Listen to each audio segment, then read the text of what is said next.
No sábado, dia 8, o ex-BBB Felipe Prior foi condenado por estupro cometido contra uma jovem em 2014. Ela fez a denúncia em 2020 e o caso se estende até agora. A decisão é em primeira instância, a defesa dele diz que ele é inocente e que vai recorrer dessa decisão.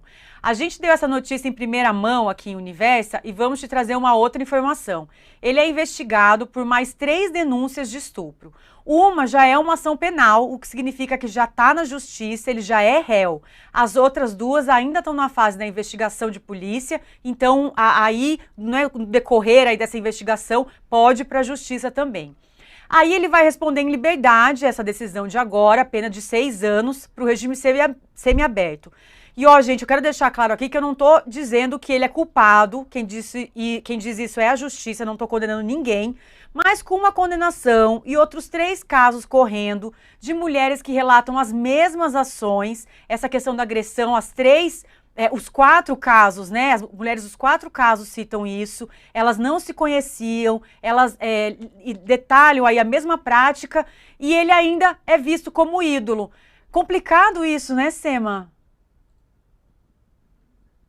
Muito complicado, Camis. Mais uma vez, a gente vê um caso de um homem adulto sendo acusado de um crime gravíssimo, e a gente vê as pessoas ainda colocando mensagens como: estamos com você, vai dar tudo certo, mano. Né? Parece que nenhuma violência contra as mulheres é forte o suficiente para colocar em dúvida a credibilidade de um homem, e de um homem como o Prior, no caso, né? A gente não pode esquecer que, como você acabou de dizer, a gente tem um caso de uma condenação e outros casos que estão em investigação.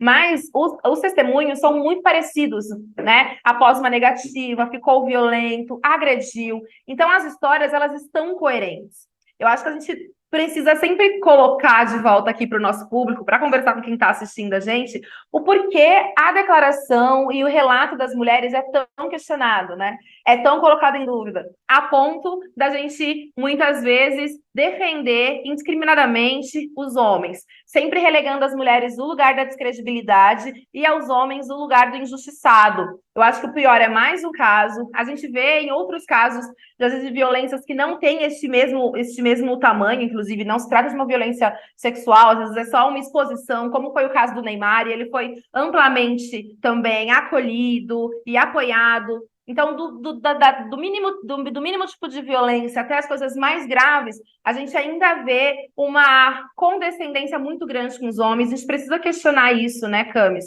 Não dá mais. Eu acho que a gente precisa olhar para a gravidade dos fatos, para o relato das mulheres, acolher o que elas estão dizendo. Elas estão dizendo que, além de estupradas, elas foram agredidas, que ele foi extremamente violento. Então, a gente precisa colocar isso no pé de gravidade que realmente merece ter. E é esse o tipo de ídolo que a gente quer continuar tendo no nosso país? É esse o tipo de pessoa que a gente quer continuar exaltando? Eu acho que não, né? A gente aqui, pelo menos, eu tenho certeza que não. É isso, Sema. Eu acho que você toca num ponto importante quando você fala dessas 2 medidas, né? São medidas diferentes. Então, com eles estão cegamente apoiando e as mulheres que denunciaram com certeza estão mentindo, porque falaram disso só agora, né? Parece que a dúvida só recai sobre um lado.